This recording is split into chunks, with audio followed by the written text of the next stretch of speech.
The following is a local resident producers program.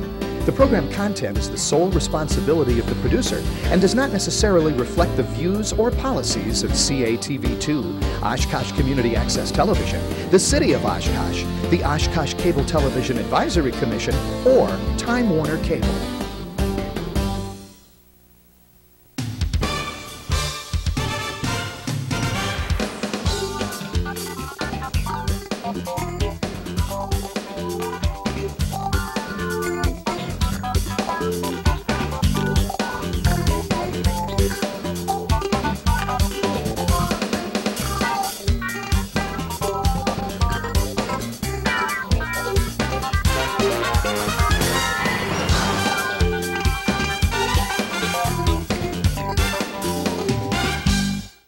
Hi everyone, and welcome to another edition of Eye on Oshkosh. I'm Cheryl Hentz. Usually my co-host would be introduced at this point, but Melanie Bleckel is missing in action tonight. She's not actually missing. She is missing, but we know where she is, so it's kind of like she's not missing. Right. But she had some other obligations tonight, professional and personal, and so pinch hitting for her is City Councilman from the City of Oshkosh and our good friend Paul Esslinger. And thank you very much for being here again. Thank you. We appreciate that. As you watch this show for the first time, it'll air on Monday, November 1st. And so tomorrow, as you watch this, the election will be, we'll be electing a president, Congress people, senators, you name it, we're going to be voting tomorrow. And we are very pleased to have with us on this particular show the Democratic candidate for the 6th Congressional District. My tongue is tied, I can't talk. Democratic candidate for the 6th Congressional District, Jef Hall. He is running against a politician who has held office since 1979, Tom Petri.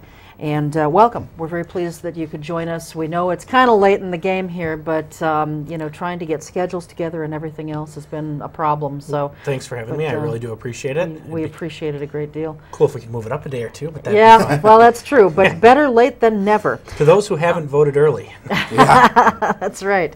You know, I guess the first thing we should probably do, Jef, is ask you to tell our viewers a little bit about yourself. You know, where you come from and what you do for a living. Well, I live just down the street. I'm a resident of Oshkosh. I've lived here for the last 10 years or more. I grew up in Princeton, Wisconsin, so I'm a lifetime resident of the district. Well, almost lifetime. My biggest political secret is I was, in fact, born in Chicago and then moved up. So, you know, I know that'll lose me votes, but it was 3 when I was 3 when I moved up. So I've got 28 years in the district and 3 in Chicago. So hopefully nobody will hold that against me. All right. Like I said, I grew up in the district on a small hobby farm in Princeton. My dad worked at Speed Queen, was an engineer, and have really lived here, like I said, my whole life, other than a year I spent abroad and a year I spent at Whitewater. Otherwise, I've always been in the district. I work in NENA. I'm a geek. I do database marketing, so computer job, support a sales department. And really when it comes to politics, I've always been very interested in politics. I've been for the last 2 years, up until I declared my candidacy, I was the county coordinator for volunteers for John Kerry, as well as everything else I was doing, because I've thought he was the right choice for a long time. So I worked really hard to get him elected, and then we saw, the ballot forming. We saw, John Kerry, who I think is a great choice, of course, Russ Feingold, who I think is a wonderful senator, and then we had blank. And I don't think it does justice to the voters, doesn't do justice to the people of the district to give them no choice whatsoever, especially this year. I talked to groups all over the state, and from high school students up to seniors groups, and I've had people from 14, 13, all the way up to 78, 80, 90 tell me this is the most important election they've ever seen. And there's never been really more of a clear line between A and B, left and right, black and white, good or evil, whatever you want to call it. And so I really wanted to make sure that we had the choice at the congressional level too.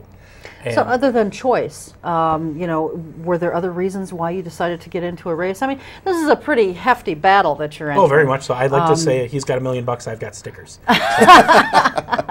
Since 1979, Mr. Petri has served in this capacity. He's got a lot of money behind him. You've made the point off camera to us that you're not a wealthy guy. You're just regular you're middle class. Yep, you're grassroots and middle class. So, what besides giving people a choice made you enter in at that level? The thing is it is a huge choice. I disagree wholeheartedly with Mr. Petri on any number of issues, and I think they need to be brought forth. And I really think that this year Democrats can win across the board, for the simple fact that people are interested in what we have to say. They've seen what happened to the country after 4 years of really Republican rule across the board. And people are open to Democrats. And when you want to talk about the differences between Mr. Petri and I, they're very stark. And I don't believe that his economic theories, his ways to provide medical for people, the ways he wants to work the education system, I don't think they're fundamentally sound. And I don't think that they're good for the district. Okay. And also the service that he's providing to the district, I don't think is really up to snuff. And I think we need someone that is going to be much more responsive to the district. And we need someone that's going to really worry about how the district's doing, is going to spend some time here.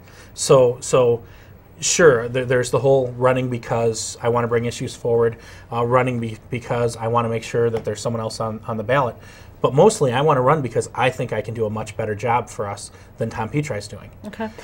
We'll get into all the various issues, but there's one thing that I wanted to touch on real briefly. You had said that you don't think he's really, providing a service and giving service to the people in this district. What is he not doing, and what would you do if you were elected? Well, we just finished a round of 3 debates. And when he was asked what are you proud of? What have you accomplished? He always talks about road construction because he's on the transportation committee, and how for every dollar we give to the government in our taxes, we get $1.03 back. Well, he's the most senior member of the committee, and he's not the chairman. Normally, if you're the senior member of the committee, you become the chairman. So when you talk about level of service, his own party doesn't trust him enough to make him chairman of the committee. And as the most senior member of the committee with 25 years of experience, all he can bring back is $1.03 in transportation. And now let's talk about other things that are very important when it comes to money, because part of the congressman's job is to bring money into the district. He voted to not fully fund No Child Left Behind, even though he's on the education committee. Homeland security spending. Wisconsin has the single lowest per capita homeland security spending of any state in the United States. Now let's take a look at Oshkosh alone. We have Oshkosh Truck and EAA. Now let's spread out to the whole district. Point Beach Nuclear Power Plant outside of Two Rivers. Spread it out even farther into Wisconsin. The Port of Green Bay, Milwaukee Summerfest, the Port of Milwaukee. Madison, they say, is the single best city to do business in. It's won that award several times recently. These aren't targets. His job as our congressman is to make sure that we have that funding, that we are secure. Yet, South Dakota gets better funding. Not that there's anything wrong with South Dakota, but I think we've got more targets than they do. And just think of all the other places. We're dead last. So there is something not being accomplished there. And when you look at his list of what he says are his accomplishments, he said that the single greatest domestic legislative accomplishment of 2003, I have this one memorized, I've said it so much, is Medicare prescription drug reform. Now, I want you to go talk to a couple seniors that you know and ask them what they think about the Medicare prescription drug reform. They'll universally tell you it's a bad deal because it actually makes it illegal for Medicare to negotiate costs. It makes it illegal to import drugs from Canada. So all it does is, according to Tom Petri, it'll save seniors 15% about. Well, the top 138 drugs used by seniors, since there's no negotiation and no reimportation, have actually risen 10% almost since the law went into effect. And now they talk about drugs from Canada. Why are drugs from Canada cheaper? Because the Canadian government negotiates prices for the Canadian citizens. The VA here, if you get it through the VA, your drug prices are on average 48% less expensive. Medicare is, by law, disallowed to negotiate by Tom Petri's law.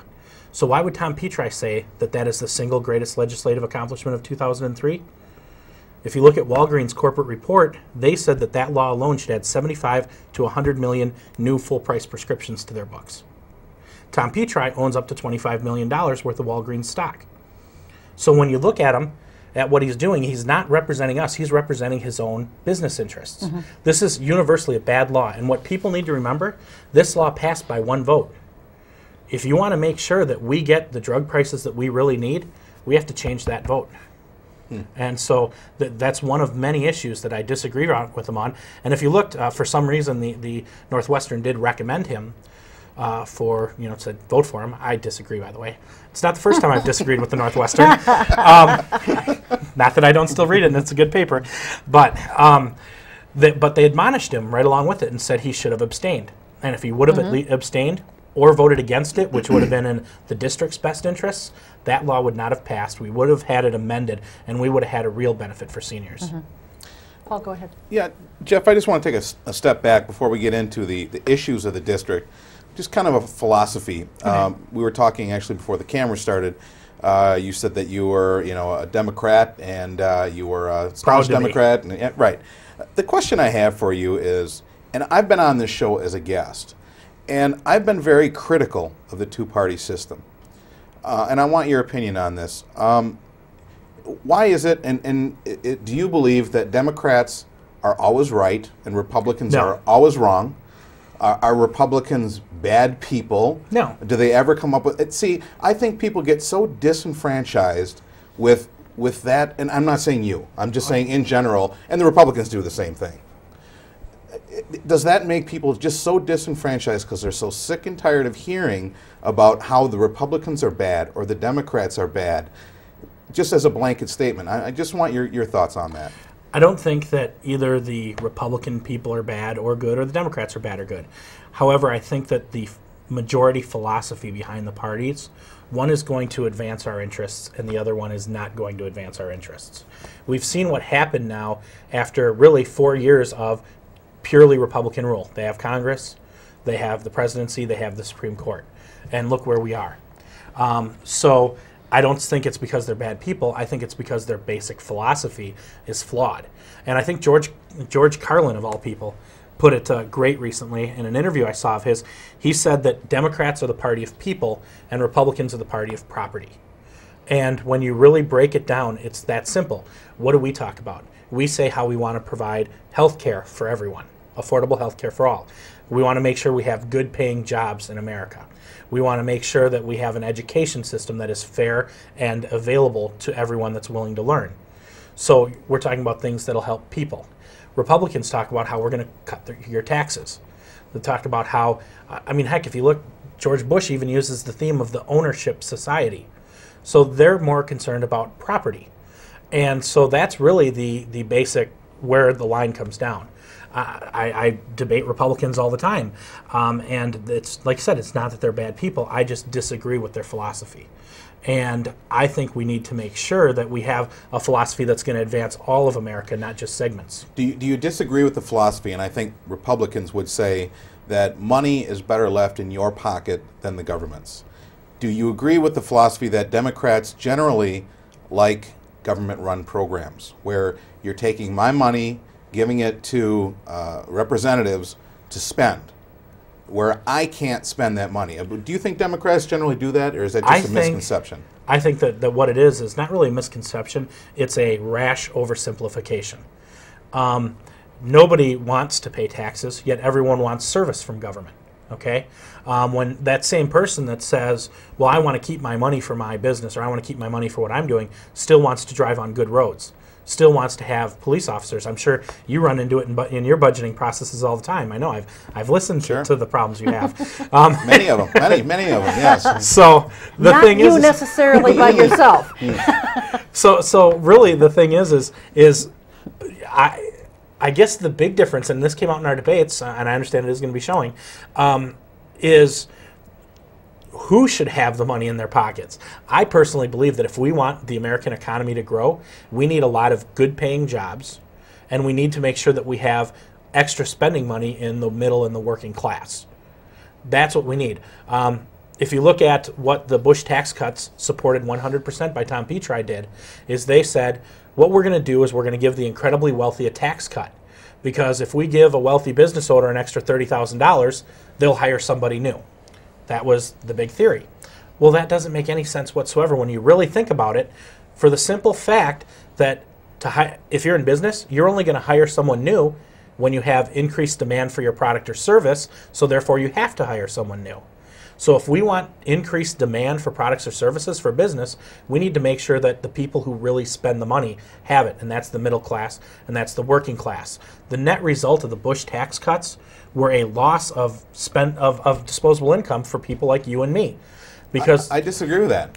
I have 2 children. My child tax credit went from $600 to $1,000. Okay. So I got an $800 check back of my money. I got $800 of my money back.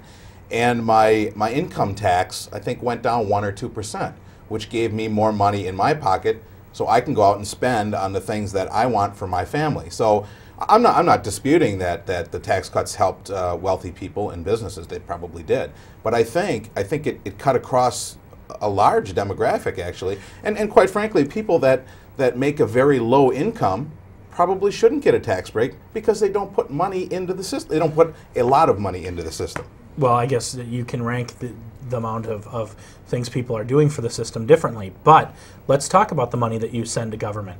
And let's talk about Oshkosh here and things that the Oshkosh Board and the Oshkosh County Board has done. We now have fees for launching boats.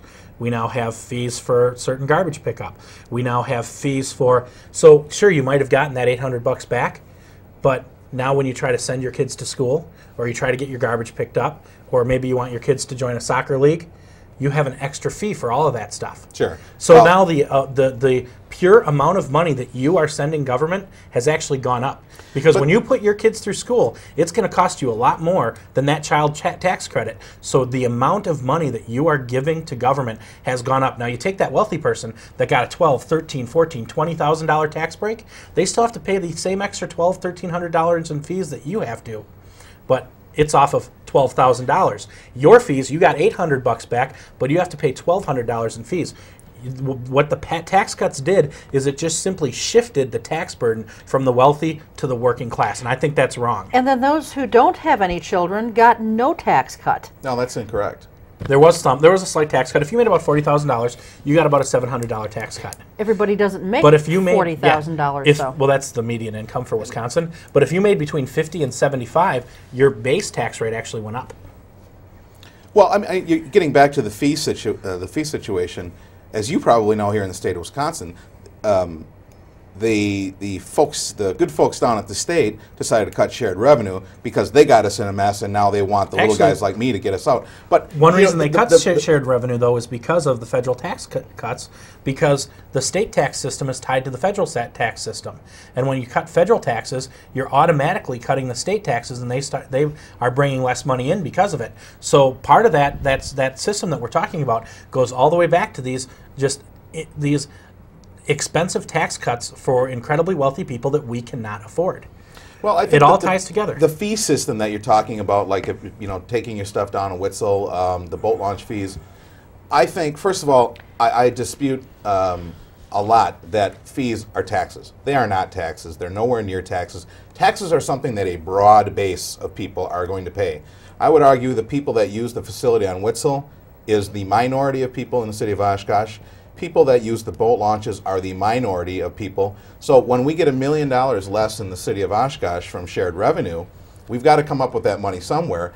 Come up with the money on the people that use these facilities that the general public maybe should not have to pay for. You mean like people that use our universities when you raise tuition?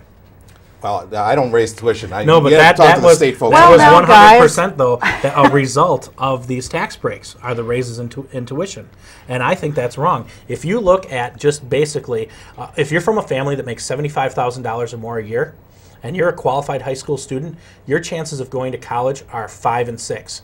The exact same student from a family that makes $25,000 a year or less has a 1 in 2 chance of going to school, and their graduation rates are even less. So when you talk about tuition, you're talking about you know, once again, a system that's rewarding the wealthy and the ones with property and hurting the people in general. And it's all tied together, because the money that you pay in tuition is still money you give to government. And the money you pay in fees is still money you give in government. So when you look at the total amount of money that we, the middle class, the people that make under $100,000 a year, give to government, it has gone up under Bush. It has gone up under Petri. And I think that's why our economy is going down. Right now we have a slowly growing economy, yet we have 5 million more people in poverty. We've lost the middle class. We're losing more and more every day. We just lost another 190 of them here in Oshkosh. But what that does is look at every time in American history we've had a just gangbusters economy, the 50s, the 60s, the 90s. It's on the backs of the middle class. What we need to do is focus our energy on them, and that will make sure that we are growing our government, and it'll make that rising tide that lifts all boats. And we go back to the tax cuts, and again, if you didn't make 40 or 50,000, you didn't get anywhere near the tax cut that someone with children or who makes that amount of money got, and yet we're all still paying the same level of property tax. We're still having to pay the same fees. So it's an unfair tax. Fees are an unfair tax. Well, it really is. I want to go on to, because we've got a lot of issues. We could talk about this all night exactly. with a council member, I'm sure. And you we'll guys, arm it wrestle sounds like there's a after debate this, and here. we'll put something on the we'll arm wrestle afterwards, and we'll put it up on the website. Right. Let's talk about you know, some of the things that are really hot issues right now. Okay. The war in Iraq is certainly one. Now, whether we agree or disagree about how we got there, the fact of the matter is we're there. And we've got to get some kind of a plan established to get out of there. Do you have some sense as to what that time frame might be? And that's one thing I do disagree very wholeheartedly with what the administration's doing right now, is they're saying in January we're going to have elections in Iraq. We don't have control of the country. You can't have elections when we're afraid to go too far away from the area that's safe and the rest of the country is run by warlords. It's not, we need to make sure that the timetable is an Iraqi timetable, not an American timetable. Now, I was against the war. I thought it was, once again, the wrong thing to do, but we're there, and I always like to compare it to when I was a Boy Scout. As a Boy Scout, we were always told, leave your campsite better than you found it. And it's a great way to try to live your life. So we need to leave Iraq better than it was before we invaded. We are not doing the proper things to do that. We are not working with the world or with the Iraqis. As long as the Iraqi occupation is just that, an American occupation of Iraq, it can't be successful. Now, what's happening in Iraq? The biggest sin are these no-bid contracts. We have a policy that says only American companies can get contracts. That's entirely wrong. That's why we're the only ones with soldiers there. And it's costing lives. That's backwards. The reason that only the Americans are getting the contracts is because we were the only ones there. Our allies, Russia, France, Germany, all thumb their nose at us. See, I disagree with you we're there losing, again. We're losing lives over there because of those people. I don't think they should have contracts. I feel like I should have put on body armor tonight before I sat down in between you two guys. Well, the thing is though, right now we're saying send us troops and you might get contracts. That's wrong. What I say is, once again, we need an open market. We're supposed to be a capitalistic country. So if we want to make sure we're getting the best dollar for the American taxpayer, we should have open bidding for contracts. And it'll save us money because, as taxpayers, because we won't, when you don't have open bidding, we've found out what happens. You get fleeced. You pay the highest price for everything. You pay for services you're not getting. You get companies that are contracted for the service, farm it out to somebody else and just tack their profit on it. We could be saving a lot of money there, and we could be using better contracts. So if we open the contracting up and say, okay, meet our service levels, meet our price, guess what? Sooner or later, a Russian company, a French, a German company will win a contract or two because they'll hit our price, they'll hit our service level. If we make it fair for everyone. They won't get them all, but they'll get one or two there. Guess what? They'll now have a vested interest in Iraq. And then they will send soldiers. They will send things to help us out. That's the thing. Right now we're saying, just give us your money and let us kill your sons and daughters, but you're not going to get anything for it. It's wrong. It's hypocritical. And it's twice as morally wrong when you look that all of the people that are getting contracts have ties to the administration directly, either to the president's father or to the vice president's business interests. And it looks bad. If it were any other country than America doing the exact same thing, we would call it corrupt. Kind of like the oil for food program that the French and the Russians and the Germans were involved in? And Halliburton was involved in. Yeah, to a very, very small degree, Halliburton according to the reports right now. Halliburton was involved too. So, I mean, nobody is clean. So let's figure out where we can go from there. Halliburton is under indictment all over the world. You know, so you can't say that. So, what's a good time frame to get us out of Iraq? When we have it pacified, when we no longer have an American face on the occupation. I mean, you can't say, I vote for me and we'll be out in a year. I will never say that because that's a flat-out lie. I don't know that. You know, I want to get us out of there as quick as possible. But I don't want to get us out there in such a way that now that we have elections in Afghanistan, Iraq becomes the next Afghanistan. Mm-hmm. No, we need to make sure that we owe the world to fix it. Jeff, I do have a question on the tax situation. You know, we were kind of talking about who gets more back and whatever. What do you think about a national sales tax or a flat income tax? Oh, bad ideas. For the bad ideas. Fact. Yeah. You're saying getting rid of the current tax system we have. Getting rid of the IRS. You want to talk about a corrupt system, a boondoggle, a pooch, a black hole. The IRS has got to be. I know they don't go after the people that are really evading taxes. George Bush says get rid of that. No, George Bush says it himself. You can't charge the rich people more taxes. They'll find a way to get out of it. He's admitting Close the loopholes. Get rid of the IRS if you have a flat tax. If you have a national. But when you have a tax, flat tax, you're not charging the people that get the most out of society their due. I believe in the progressive tax system where the more you make, you pay a little bit more in. Okay, if you have a national flat tax, you have somebody that like you said, making $10,000, $12,000 a year, giving up that income at the same rate as someone that's making a lot more. Let's talk about those people are really getting out of society. And how would your fee structure fit into a flat tax system? And how would deductions fit into your flat tax system? There wouldn't be any deductions. Well, I dare you to write that and pass it. Well, now the thing is that won't pass. The thing is what you're doing with a flat tax system is it's becoming regressive when you look at what you're getting out of the country versus what you're putting into it. Now, even worse is the national sales tax, because there anybody that saves money doesn't pay taxes.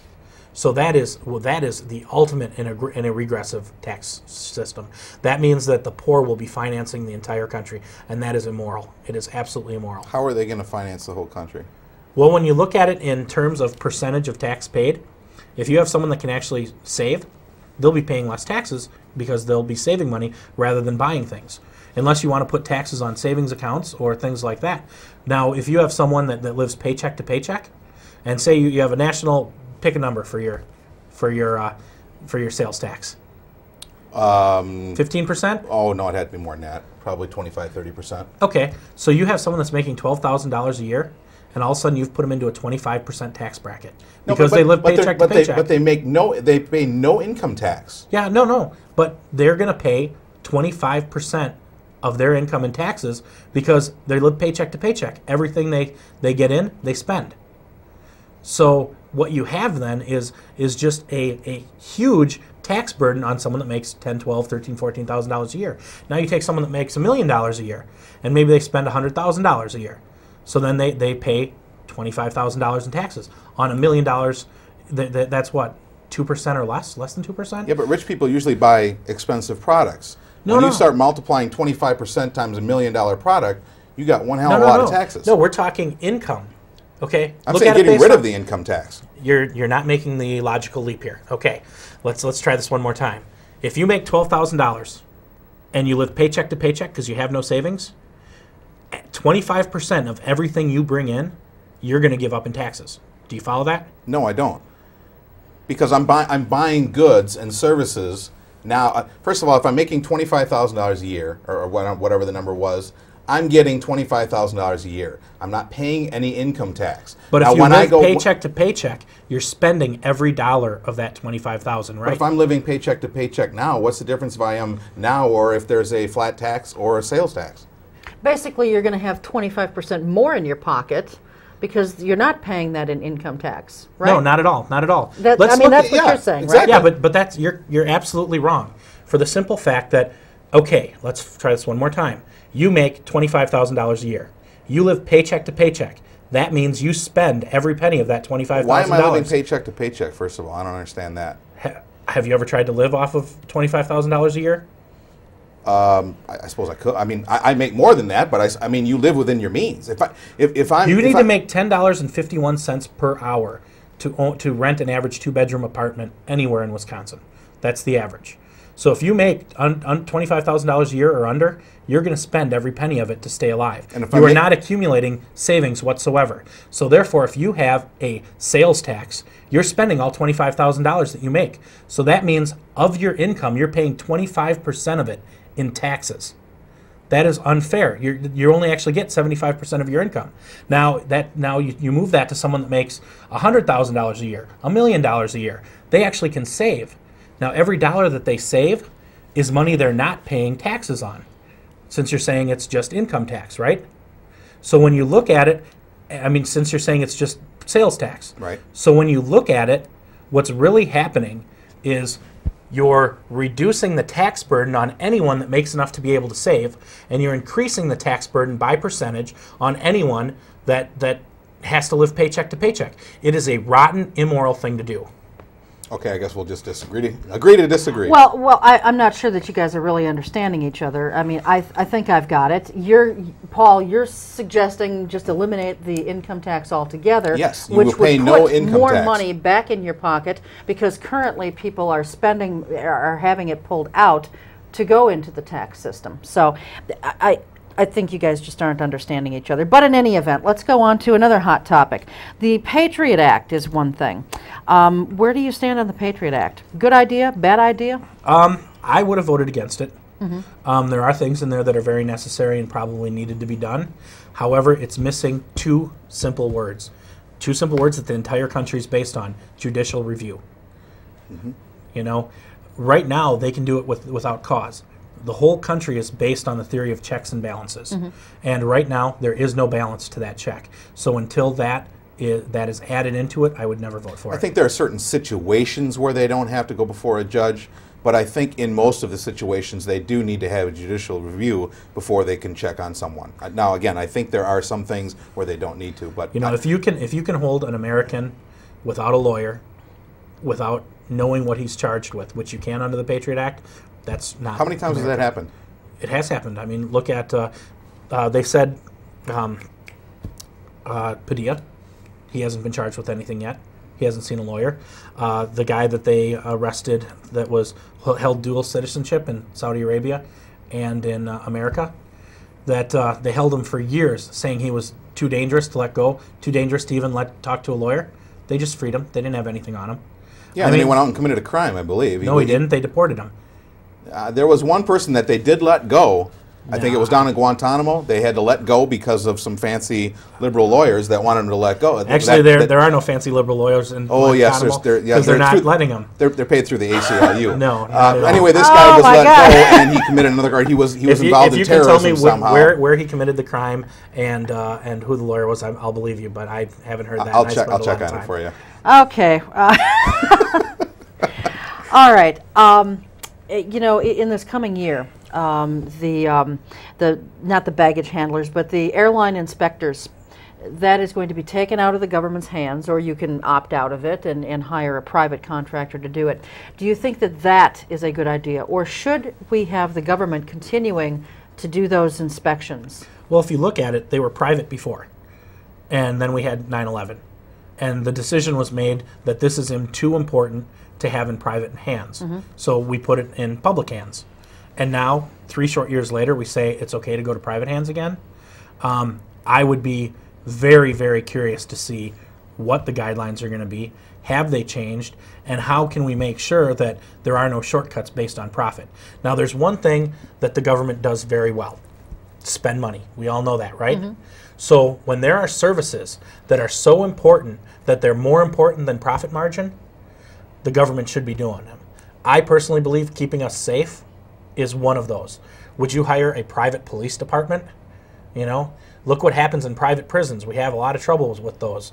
In fact, a lot of the people that were in Abu Ghraib worked in private prisons before they went there.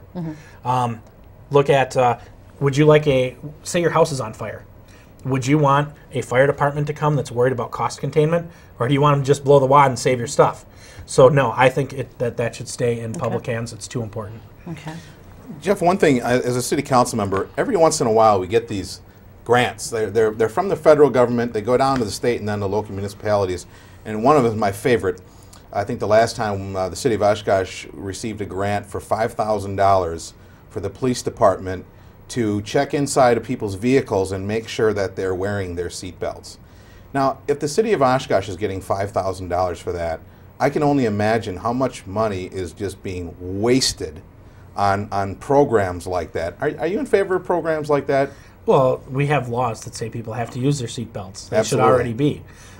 So, you know, that goes into a streamlining of government. And if you want to talk about different silly things that get tacked onto bills, we can talk about that once again all day. And there's a lot that we need to take off. Like, if you look at the last tax bill that went through to get rid of the WTO business tax exemption, and all of a sudden, out of nowhere, it went from this bill where we just need to get this thing, blew up into Chinese lanterns. It's crazy. Yeah.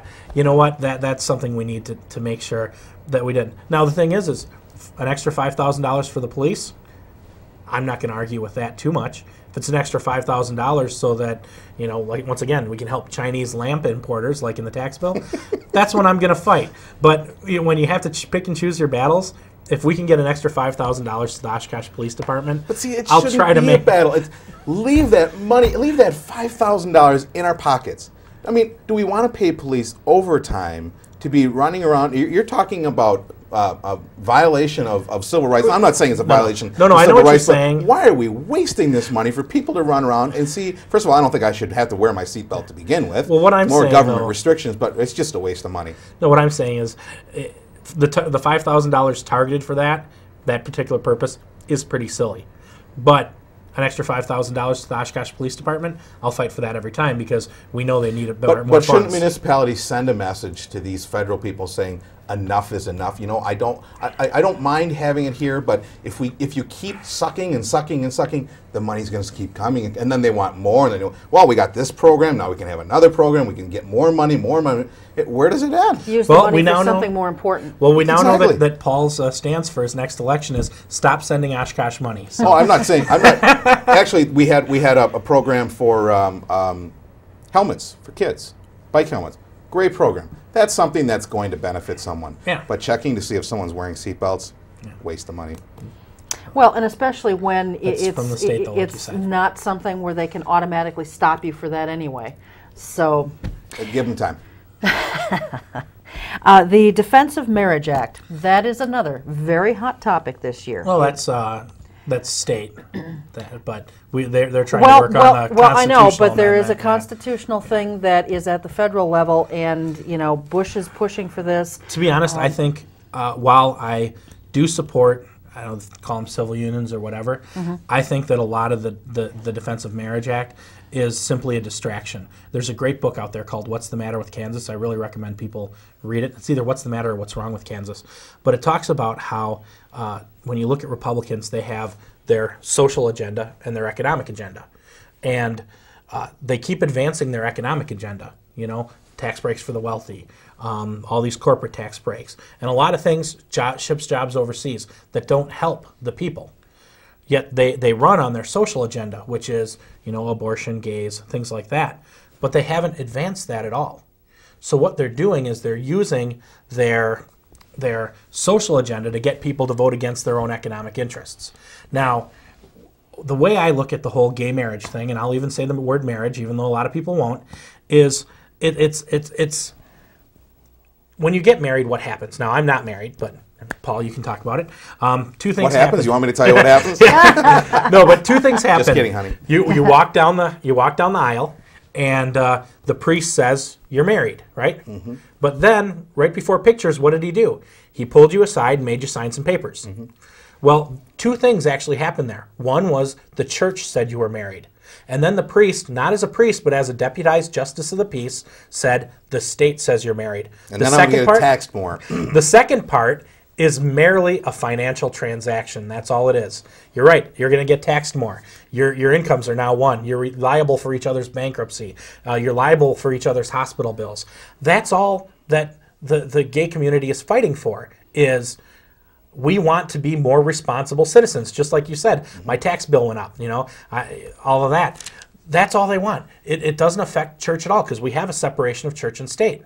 All it is two people saying, I want to be a more responsible citizen. I want to share their tax burden. I want to be liable for their bankruptcy. And I say, you know what? Why not? Sure. It does not affect a church at all. It does not affect a church at all. Your church can say it's wrong. Your church cannot recognize it, and that is your right as an American, and with our separation of church and state. You got to remember that your freedom gives you the freedom to accept or reject anything you want, but doesn't mean that you have the right to say other people can't. So you would be opposed to changing the Constitution? Oh, 100%. Okay. Look what happened last time we wrote discrimination into the Constitution. We said that African Americans were 3/5 of a regular person. Is that really what we want? I will take exception, though. I don't think it's necessarily about gay people saying we want to be more responsible. I think the better majority of gay people are highly responsible citizens. They want civil rights. They want the same rights as everybody else. I agree with you 100%. That's kind of what I was getting at when I said that. We did touch on prescription drugs coming in from Canada, and was there anything else that you wanted to add to that? I personally think that I find it a little hypocritical when we've got senators, congressmen, you name it, talking about how we shouldn't have drugs, these prescription drugs coming in from Canada, but yet they'll give tax breaks to companies who are sending their business overseas. There's a disconnect when there. we needed Cipro after the anthrax scare, where did we get it? Canada. The government bought it from Canada. Now, the thing about that is, I agree with bringing in prescription drugs from Canada as a stopgap. So that we can have some immediate savings for our seniors until we can make Medicare able to negotiate prices. Because if you look at it, what are we doing by bringing drugs into Canada? From Canada. Yeah, from Canada. Where are a vast majority of them made? Here. So all we're doing is taking a product made in America, shipping it to Toronto, and then shipping it back to America. Now, let's say I wanted to buy my Saturn. They're going to build it in Tennessee, ship it to Toronto, and ship it to Oshkosh. You think that would make it more expensive, not less, rather than shipping it straight away. So what we're doing is we're actually sending a profit margin to Canada. So I say we need to do it just as a stopgap, but more importantly, we need to give Medicare the ability to negotiate for seniors. And I would take that even a step further. I say Medicare needs to be able to negotiate for everyone. And let's let business buy into Medicare. Because if we can use the purchasing power of almost 300 million people, we can get the best prices you'll ever see. And right now, if you're an American citizen or on Medicare, you have the luxury of paying the highest price in the world for your health care, simply because it isn't a free market. We need to, and it's not socialized medicine I'm talking about. I'm talking about a uniquely American solution. We allow Medicare to go to the hospitals, to the insurance companies, to the HMOs, to everyone, and say, I want to negotiate for everyone. And we're going to get the best price ever, because it's going to be on the backs of 3 million people. And then we turn around to business and we say, okay, you've got your program. Would you like that, or would you like to buy into ours?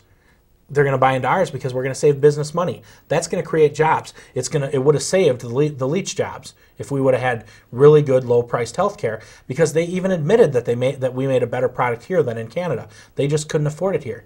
Why? Healthcare costs have gone up $2,700 per family in the last 4 years. In Wisconsin alone, 2% of everyone in Wisconsin has lost their healthcare in the last year. Why? We're losing jobs with healthcare, we're gaining jobs without them. We need some sort of national plan. Now, what happens right now, Tommy Thompson said it himself, everyone has healthcare in America because you'll never be turned away from an emergency room. Well, who pays for that? I do. Paul does. I do. Everyone with health insurance. So if we're already paying for it, why wouldn't we demand the savings of preventative medicine for those people? Well, I think maybe because if we offer this to everyone at no charge, then people go in with the sniffles. I did not say no charge. Well, then what do they get charged? What you do is, one is we use the purchasing power of, like I said, all of America to make sure that we can get the best price possible. So one, we're saving money. Two, the next thing we do is we go to business and let people buy in. We let small business buy in, and then we go to anyone that's not insured or not working, and we let them buy in at the level that they can afford. So we do need to make sure that everyone is covered. One, it's a financial necessity, but more importantly, it's just a moral necessity. We live in the wealthiest society on earth, yet there are people that die simply because they don't have insurance and don't feel they should go get looked at. I mean, it's like I said, it's a financial necessity because we'll save money, we'll save jobs, everyone will save money under this plan. And two, it's a moral necessity. So you're saying people should be paying on a sliding fee scale, basically. What they can afford. If you're indigent, if you're one of the people that he wants to tax at 25% because they only make $12,000 a year. Now let's not go there again. That's not what I said. Let's not go there again, guys. Then you should be based on your ability to pay for that. Sliding but if you look at then. it, when everyone's already saving a ton of money because we're negotiating across the board, we can put one small upcharge, an extra $5, and we can use that to cover the people that can't afford it, and you'll still be saving money. So some people may be mad because they're paying an extra $5 a year for someone that can't afford it, but they'll be saving thousands of dollars a year. So national health care based on your ability to pay? Based on what the market can hold. Right now, we don't have a health care market. There is no negotiation in the market. There is no true capital market on healthcare. It's whatever people put the prices at. It's why here in Oshkosh we have 2 half-empty hospitals instead of 1 hospital. Because what we're paying for is empty rooms and doctors without patients and lighting and heating and cleaning those.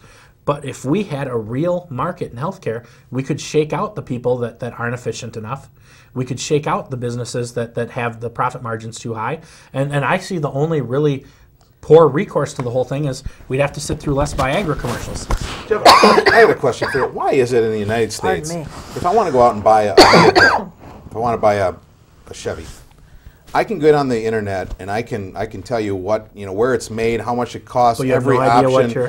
What your In a retail business, we have everything at our disposal to figure out how much it costs, which is the best product. Maybe the BMW is better, maybe the Mercedes, all that stuff. But when it comes to healthcare, something every single one of us has to go through. You don't know what it costs. You don't have a clue what it costs. You don't know how much the drugs are going to cost. That's because we don't have a real market, just like I said. If we had a negotiated prices for healthcare, you would know what everything costs. You could comparison shop.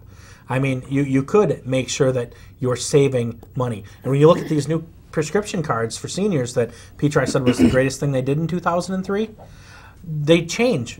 They don't hold them. When you're a senior, you have to pick a card based on what you think you need, right? You're stuck with that card for a year, yet that company can change what they cover or change what they charge for things weekly.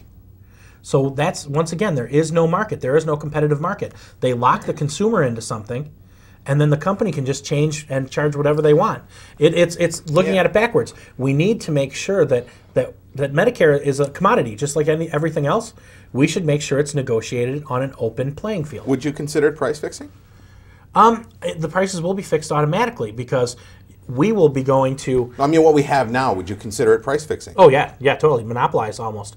Because if you look, insurance companies have an exemption so they can work together on things. Like other industries just can't. Funny how it happened, one day all of a sudden three insurance companies pulled out of Pittsburgh. Why? Oh, it was a coincidence that it all happened on the same day. No, it is entirely price fixing, and I think it's once again illegal. And really, when you talk about matters of life and death, it's immoral. I've heard stories about people who are going through cancer treatment and don't have the insurance they need for it, so they decide to take the drugs for the cancer, but not the drugs for the pain, because they can't afford it. And how can anyone, Tom Petri, how can he say, I have a letter actually in my bag, I should have brought it with me, that he wrote to a constituency saying we should trust insurance companies and we should trust that the medical companies negotiating for these cars will get us the best deal possible. That's crazy. Yeah, Pfizer even stopped offering the plan they had that was okay once this went in. Right down here, the Rockwell retirees are losing some of their benefits because they say, hey, there's a Medicare program through the government now. It is ripping people off left and right. And why is Tom Petri for it? I said it before, $25 million of Walgreens stock, and he knows the industry business because he sits on the board of Lloyd's of London. I mean, one thing I can promise you that I always like to joke about, but it's honest truth, is if you've ever seen my stock portfolio, there is absolutely no conflict of interest whatsoever. Just like most of the people watching, I don't have one. I'm going to go there and I'm going to make sure we do what's best for the people. Now, as Paul found out tonight, you might not always agree with me, but I'll always tell you exactly what I think about things, and I will always make sure that when I make a decision, it's what I feel is best for the people and not my personal stock portfolio. And I did want to say, I respect that, and I even have on my page here, I wanted to commend you for your website. I went there today, and not only is it neat, I like the license plates, things you had on there, but you have the issues on there, and you have an explanation of where you are in the issues. I may agree or disagree, but I mean, God bless you for actually saying, here's where I stand. You're not fuzzy on anything. You make it very, very clear where you stand, and I think you need to be commended for that. You'll find I'm not very fuzzy on most things. Pick That's a where subject. You and I are like then. Pick a subject. I'll give you an opinion. One of the things that some folks have criticized Mr. Petri for in the past is that when he holds his, I'll call them office hours during the day, what have you, unlike a lot of elected officials, he takes you into a room one-on-one and you get 5 minutes. What would an office hour type thing with Jef Hall be like? Well, one, I wouldn't do them only during the day like he does now, which is something I've heard from a lot of people. What, I'm supposed to take off work to talk to my congressman? No.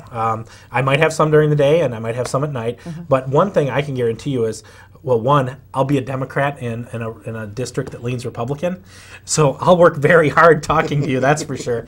But more importantly than that is, you know what, if I do have ones where I take people in one at a time, I'll do it because they have issues that they don't want to talk about in front of people. Right. But I have no problem standing in front of a crowd just like I've done now and talking to people that are antagonistic to my point of views, because I'm representing these people, and I love debates, and I love arguing or discussing whatever happens, because whenever you have a discussion, two things happen. Well, one of two things happens. Your mind's either changed, or you feel even better about your view because you've been challenged and you met the challenge, and logically it still makes sense to you.